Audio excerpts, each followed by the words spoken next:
الحمدللہ رب العالمین والصلاة والسلام علی محمد الامین اعوذ باللہ من الشیطان الرجیم بسم اللہ الرحمن الرحیم۔ خواتین و حضرات، ہم میزان حصہ دوم میں قانون معاشرت کا مطالعہ کر رہے ہیں۔ یہ اس حصے کا دوسرا باب ہے۔ طلاق کا حق زیر بحث ہے۔ اس میں میزان کا ایک پیراگراف ہم نے پڑھ لیا تھا، لیکن میں اس کو دہرا رہا ہوں۔ اس کی وجہ یہ ہے کہ یہ بحث انتہائی اہمیت کی حامل ہے، دونوں پہلوؤں سے اہمیت کی حامل ہے۔ یہ کہ کیا فی الواقع قرآن مجید نے طلاق کا حق صرف مردی کو دیا ہے، اس پہلو سے بھی، اور اس پہلو سے بھی کہ ایسا کیوں کیا ہے۔ میں نے لکھا ہے سورہ کی ابتدا اذا طلقتم النساء کے الفاظ سے ہوئی ہے، یعنی یہ جو سورہ طلاق کی آیات میں نے سر عنوان بنائی ہیں، ان آیات کو آپ پڑھیے تو ان میں بات یہاں سے شروع ہوئی ہے کہ یا ایھا النبی اذا طلقتم النساء، یعنی اے پیغمبر جب آپ لوگ عورتوں کو طلاق دیں تو اس میں فعل کی نسبت مردی کی طرف کی گئی ہے۔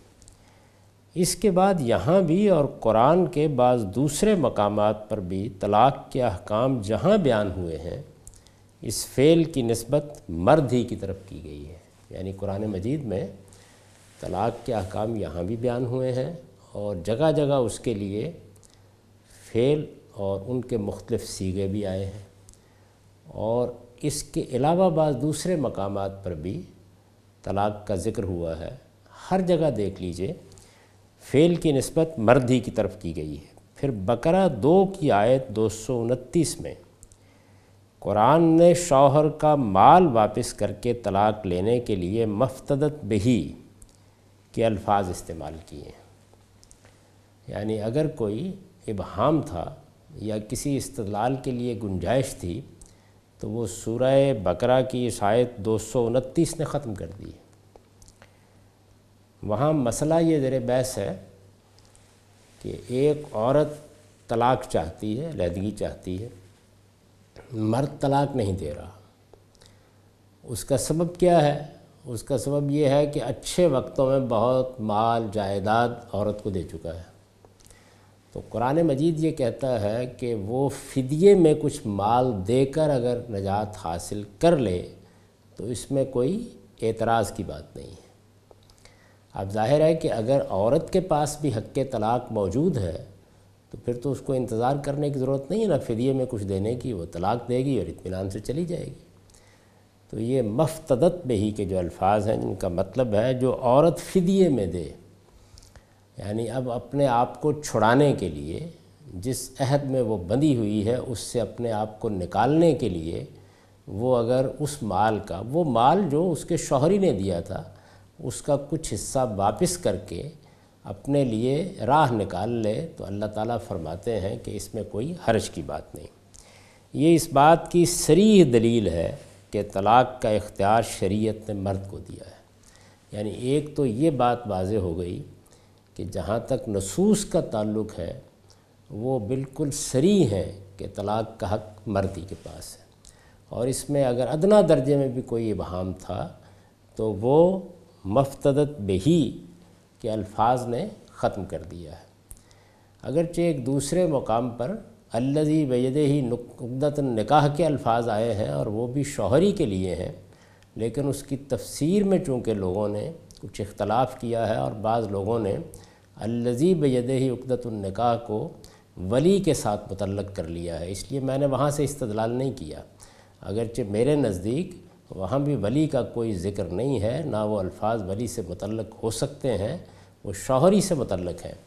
لیکن اگر کوئی اس معاملے میں استدلال کرنا چاہے تو وہ وہاں سے استدلال کر سکتا ہے، مفتدت بہی میں کوئی گنجائش باقی نہیں ہے۔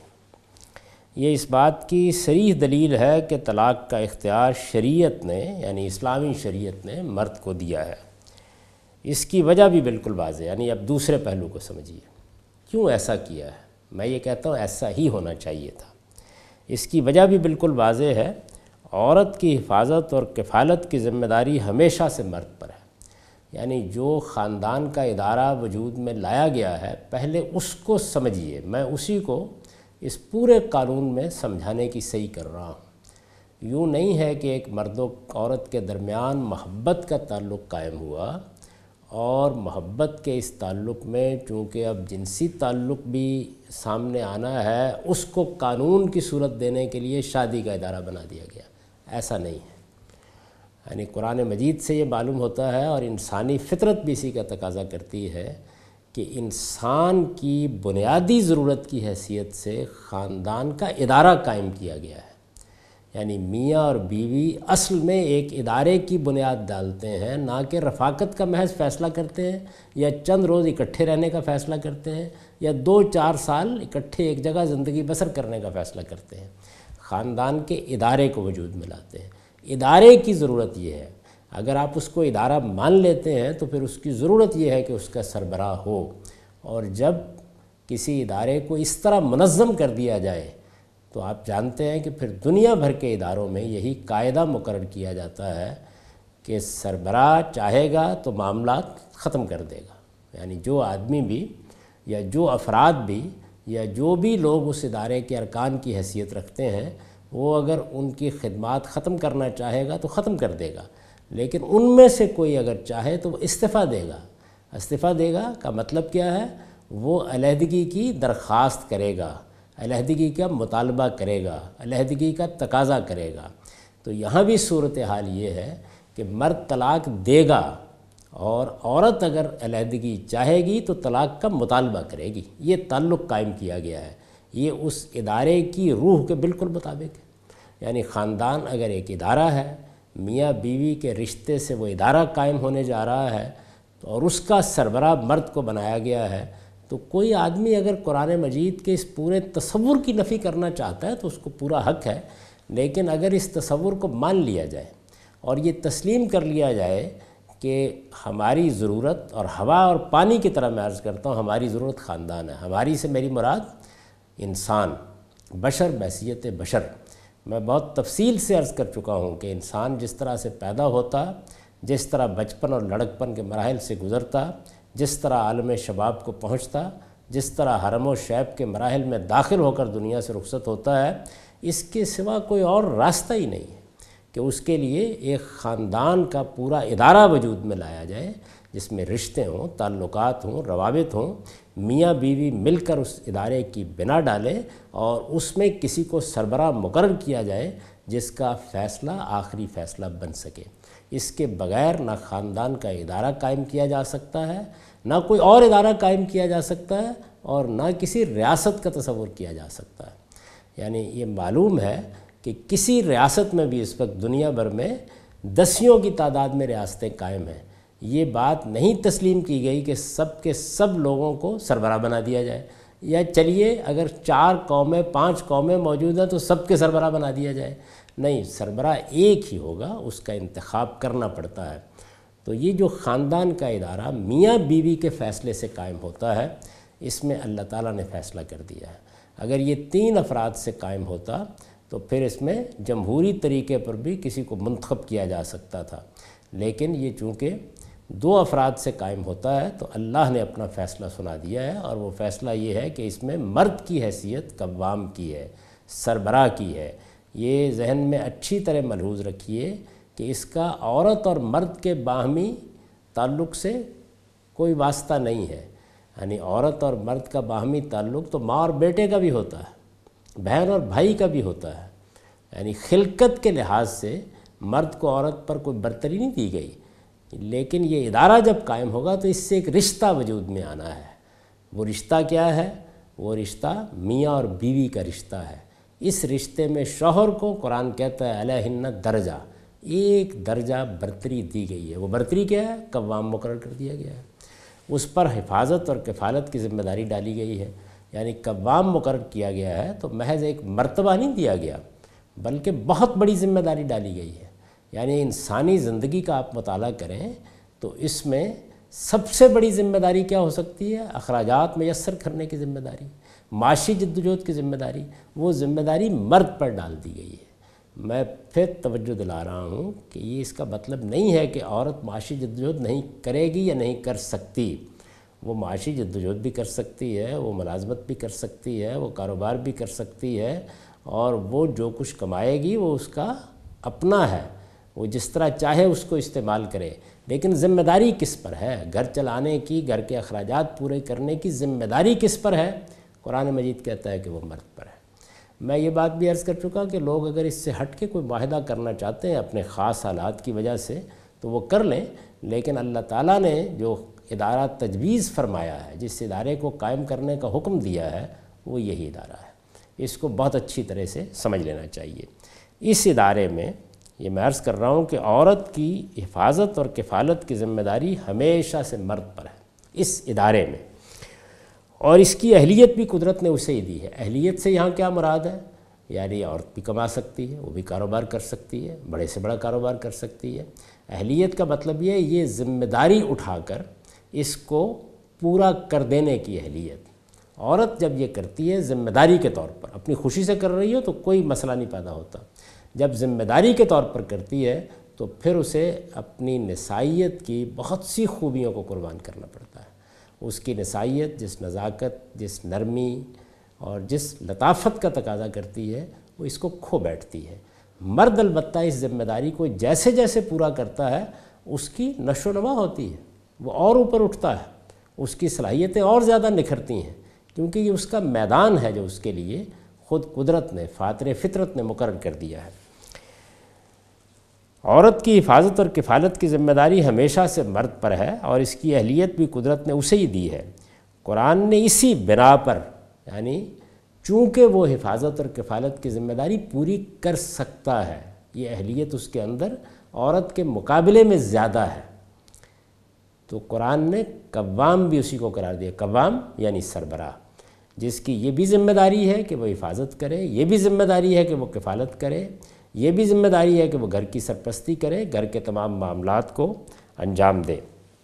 قرآن نے اسی بنا پر اسے قوام قرار دیا، اور بقرہ ہی کی آیت 228 میں بصراحت فرمایا ہے کہ للرجال علیہن درجہ، شوہروں کو ان پر ایک درجہ فضیلت حاصل ہے، یعنی شوہروں کو، دیکھیے ماں کو باپ کے مقابلے میں کئی درجے فضیلت حاصل ہے۔ یہاں مسئلہ عورت اور مرد کا نہیں ہے، بلکہ اس رشتے کا ہے جس کی بنیاد پر یہ ادارہ قائم کیا جا رہا ہے۔ شوہروں کو ان پر ایک درجہ فضیلت حاصل ہے، چنانچہ ذمہ داری کی نوعیت اور حفظ مراتب، یہ دو باتیں میں نے عرض کی۔ ذمہ داری کی نوعیت یعنی حفاظت اور کفالت کی جو ذمہ داری ڈالی گئی ہے، تو یہ ذمہ داری کی نوعیت بھی اسی بات کا تقاضا کرتی ہے، اور حفظ مراتب یعنی اب جب اس کو سربراہ بنا دیا گیا ہے تو پھر حفظ مراتب کا مسئلہ بھی پیدا ہو گیا۔ باپ بھی میری طرح انسان ہی ہے، میرے باپ میں اور مجھ میں خلقت کے لحاظ سے کوئی فرق نہیں تھا، لیکن باپ کے رشتے سے اس کو ایک نوعیت کی برتری حاصل تھی، اور مجھے اس کے اس مرتبے کا احترام کرنا تھا۔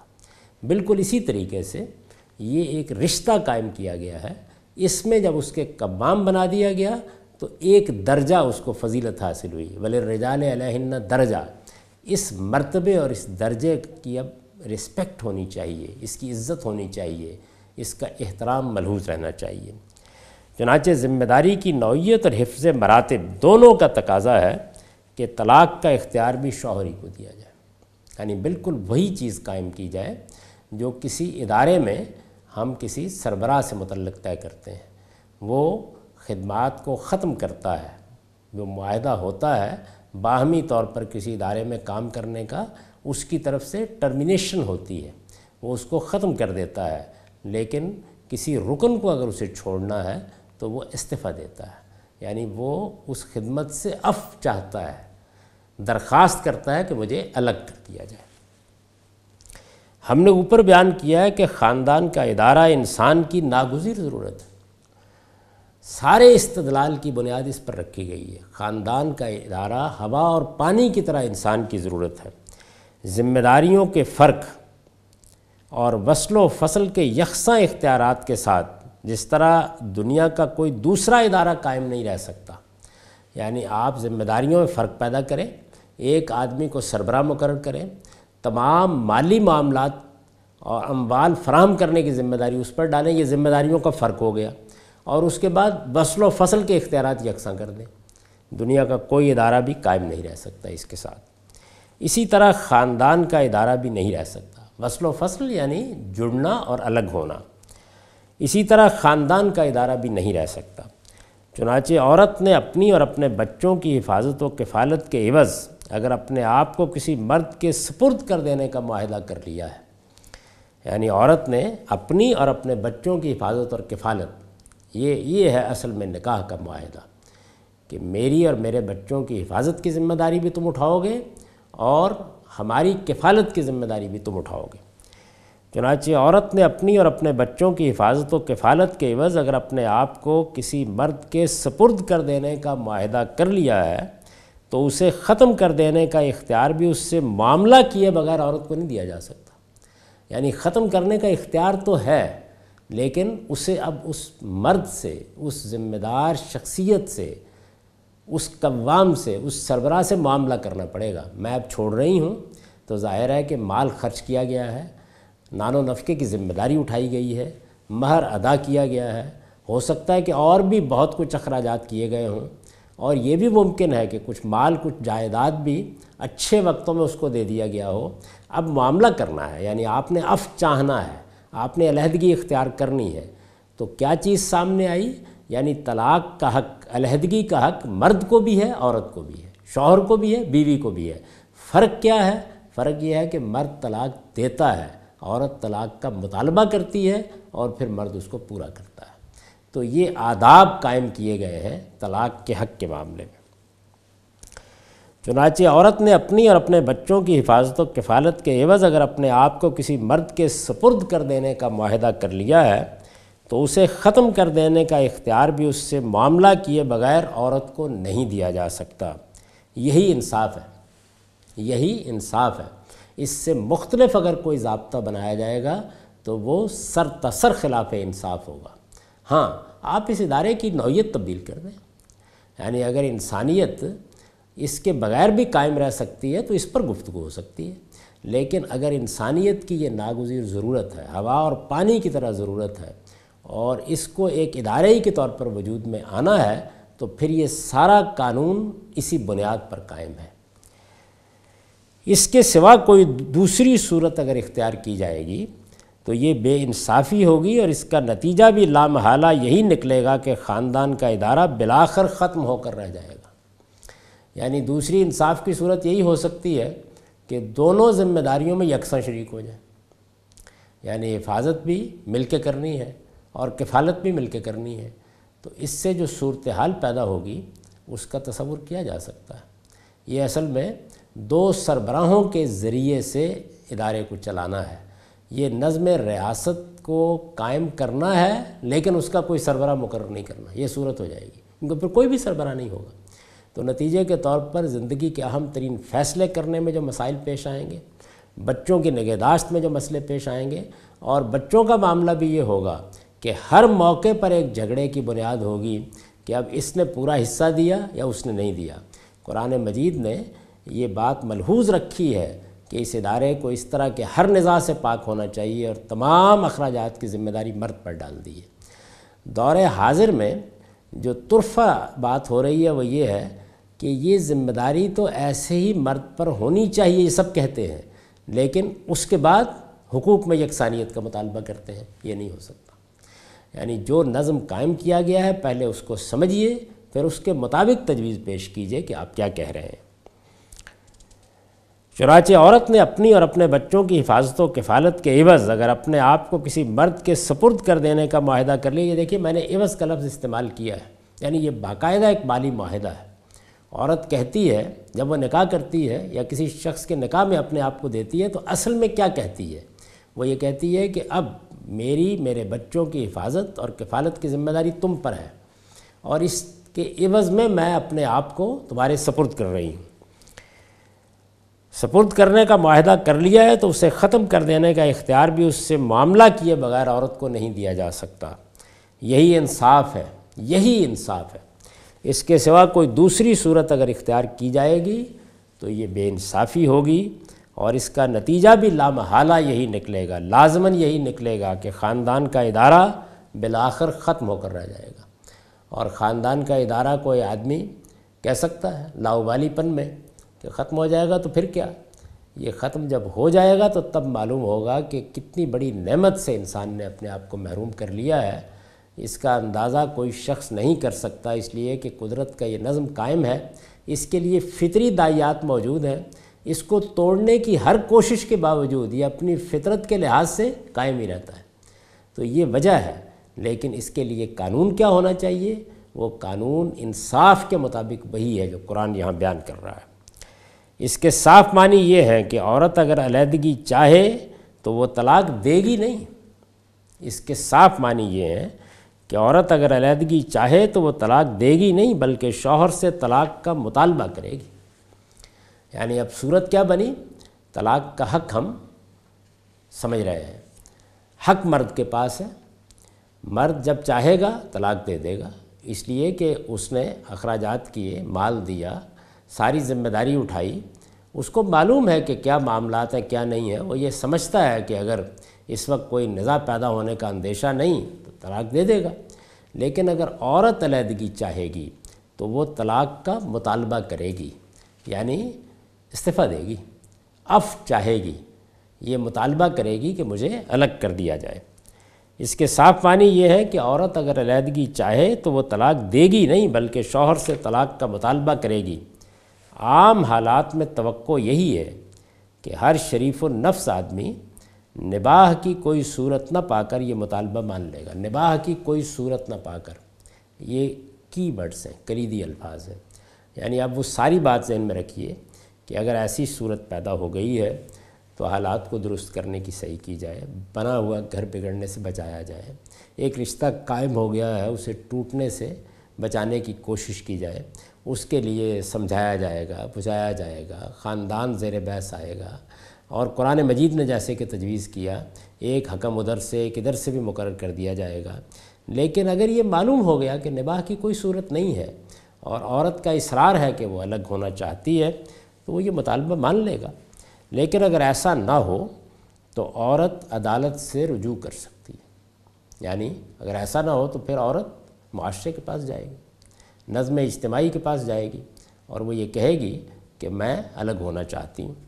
نوبت یہاں تک پہنچ جائے تو عدالتوں کے لیے اس معاملے میں رسول اللہ صلی اللہ علیہ وسلم کا اسوہ یہ ہے، یعنی اب رسالت میں آپ صلی اللہ علیہ وسلم کا نمونہ سامنے آ گیا۔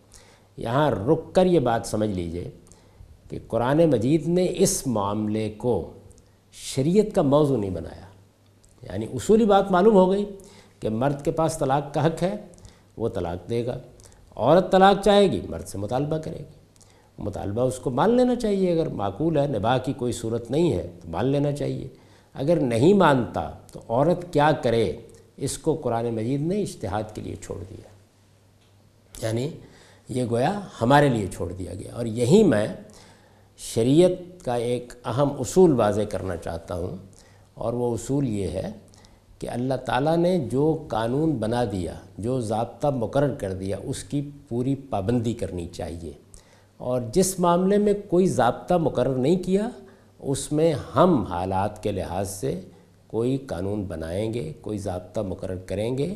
یہی وہ دائرہ ہے جس میں انسان کو قانون سازی کرنی ہے اور اسے کرنی چاہیے، اور اس قانون سازی کے لیے بنیاد کیا ہوگی؟ یہی کہ حق تلفی کا ازالہ کیا جائے، یا حق تلفی کے مواقع نہ پیدا ہونے دیے جائیں، یا اگر کسی کی جان مال آبرو کے خلاف کوئی زیادتی ہو رہی ہے تو اس کو روکا جائے۔ تو یہاں پر بھی بالکل یہی صورت ہے کہ ایک عورت علیحدگی چاہتی ہے، وہ کہتی ہے کہ میرا نباہ نہیں ہو سکتا، وہ اپنا مقدمہ لے کے آ گئی ہے، اب قانون سازی کا حق ہے، یعنی یہاں اب فیصلہ دینا ہے، اس کی مدد کرنی ہے، معاملے کو دیکھنا ہے، اس کے لیے ہم قانون بنائیں گے۔ یعنی قرآن مجید اس طرح کے معاملات کو حالات کی وجہ سے چھوڑ دیتا ہے، کیونکہ حالات میں تبدیلیاں آتی رہتی ہیں۔ وہ چیز جو ہمیشہ کے لیے ابدی طور پر قانون بن سکتی ہے، اس میں شریعت قانون بناتی ہے، اور وہ بھی اس وقت جب اس کے مقاصد کے مجروح ہونے کا اندیشہ ہو، اور اس کے مقاصد میں عرض کر چکا کہ بنیادی طور پر لوگوں کو پاکیزہ رکھنا ہے، یعنی اصل مقصد یہ ہے پورے دین کا، پوری شریعت کا اصلی مقصود یہ ہے۔ تو یہ وہ موقع ہوتا ہے کہ جس میں قانون سازی کرنا ہوتی ہے۔ عام حالات میں توقع یہی ہے کہ ہر شریف النفس آدمی نباہ کی کوئی صورت نہ پا کر یہ مطالبہ مان لے گا، لیکن اگر ایسا نہ ہو تو عورت عدالت سے رجوع کر سکتی ہے۔ نوبت یہاں تک پہنچ جائے تو عدالتوں کے لیے اس معاملے میں رسول اللہ صلی اللہ علیہ وسلم کا اسوہ یہ ہے، یہ دیکھیے اسوہ کا لفظ میں نے استعمال کیا، یعنی آپ نے کیا نمونہ پیش کیا۔ یہاں پر آپ شریعت نہیں بنا رہے بلکہ یہ بتا رہے ہیں کہ اگر ایسا ہو تو کیا کرنا چاہیے۔ رسول اللہ صلی اللہ علیہ وسلم کا اسوہ یہ ہے کہ اتنی بات اگر متحقق ہو جاتی ہے کہ عورت اپنے شوہر سے بیزار ہے اور اس کے ساتھ رہنا نہیں چاہتی، تو شوہر کو حکم دیا جائے کہ اس نے مہر کے علاوہ کوئی مال یا جائیداد اگر بیوی کو دی ہوئی ہے اور وہ اسے واپس لینا چاہتا ہے تو واپس لے کر اسے طلاق دے دے۔ یہ آپ نے کیا، یعنی مہر تو عورت کا حق ہے، نان و نفقہ بھی اس کا حق ہے، لیکن اگر کوئی مال جائیداد دی ہے، فرض کر لیجئے کہ کل ایک مکان نام لگوایا، اگلے دن عورت نے طلاق کا مطالبہ کر دیا، تو رسالت میں آپ صلی اللہ علیہ وسلم نے پھر عورت سے یہ کہا کہ اب انصاف یہ کہتا ہے کہ یہ مال تم واپس کر دو۔ تو اس طریقے سے ہمارے ہاں خلا کے معاملے میں لوگ عورت سے مال دلواتے ہیں یا مہر بھی دلواتے ہیں، ایسی کوئی بات نہیں ہے۔ اصل قانون یہ ہے کہ اگر شوہر نے کوئی مال دیا ہے، کوئی جائیداد دی ہے، بہت روپیہ دے دیا ہوا ہے، اور وہ یہ سمجھتا ہے کہ اب کل تو میرے ساتھ بہت اچھے حالات تھے، میں یہ جائیداد اس کے نام لگا بیٹھا، یہ اپنا کاروبار اس کے حوالے کر بیٹھا، اور آج یہ مجھ سے طلاق کا مطالبہ کر رہی ہے، تو رسالت میں آپ صلی اللہ علیہ وسلم نے عورت سے یہ کہا کہ ہم تمہیں علیحدگی کرا دیں گے، لیکن اس کے لیے یہ مال تمہیں واپس کر دینا چاہیے۔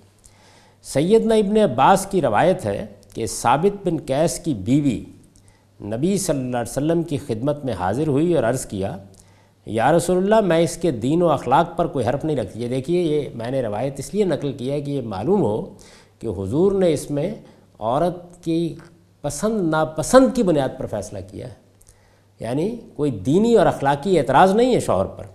سیدنا ابن عباس کی روایت ہے کہ ثابت بن قیس کی بیوی نبی صلی اللہ علیہ وسلم کی خدمت میں حاضر ہوئی اور عرض کیا، یا رسول اللہ میں اس کے دین و اخلاق پر کوئی حرف نہیں رکھتی، مگر مجھے اسلام میں کفر کا اندیشہ ہے۔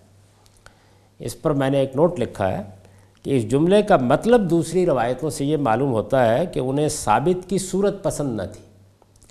اس واقعے کی جو باقی روایات ہیں ان سے یہ بات واضح ہو جاتی ہے، اور وہ محسوس کرتی تھیں کہ اس کے باوجود اگر وہ اس کے ساتھ رہیں تو اندیشہ ہے کہ ان احکام کی پابند نہ رہ سکیں گی جو شوہر سے وفاداری اور عفت و عصمت کی حفاظت کے لیے اللہ تعالیٰ نے مسلمان عورتوں کو دی ہے۔ انہوں نے کہا کہ مجھے صورت پسند نہیں ہے، اور جب صورت پسند نہیں ہے تو پھر مجھے اندیشہ ہے کہ اللہ تعالیٰ نے جو وفاداری کا مجھے حکم دیا ہے میں شاید اس میں خیانت کی مرتکب ہو جاؤں، اس لیے مجھے اسلام میں کفر کا اندیشہ ہے۔ نبی صلی اللہ علیہ وسلم نے یہ شکایت سنی تو فرمایا، اس کا باغ واپس کرتی ہو؟ اس نے مان لیا تو آپ نے ثابت کو حکم دیا کہ باغ لے لو اور اسے ایک طلاق دے کر الگ کر دو۔ یعنی یہ رسالت میں آپ صلی اللہ علیہ وسلم کا اسوہ ہے۔ ہمارے ہاں اس میں جو مشکل پیش آئی وہ یہ تھی کہ مدینہ ایک چھوٹی سی جگہ ہے، رسالت میں آپ صلی اللہ علیہ وسلم بنفس نفیس موجود ہیں، بعد میں بھی خلفائے راشدین کی حکومتیں قائم رہیں، لیکن جب سلطنت بہت پھیل چکی ہو، بڑے ملک بن جائیں، تو بعض اوقات عدالتی نظام کی طرف رجوع کرنے میں عورتوں کو بڑی مشکلات پیش آتی ہیں۔ اس کا حل حنفی فقہ کی روشنی میں ہمارے ہاں یہ سوچا گیا کہ نکاح کے موقع پر عورت طلاق کا حق شوہر سے لے لے۔ اصول کے لحاظ سے اس پر اعتراض نہیں ہو سکتا، کیونکہ نکاح کسی بھی شرط پر ہو سکتا ہے، اور وہ شرط یہ بھی ہو سکتی ہے، لیکن اگر آپ غور کی نگاہ سے دیکھیں تو یہ صاف واضح ہو جاتا ہے کہ اس سے وہ سارا کا سارا نظم درہم برہم ہو جائے گا جس کو قرآن نے قائم کیا ہے۔ اس وجہ سے میں اس کو تو مناسب نہیں سمجھتا۔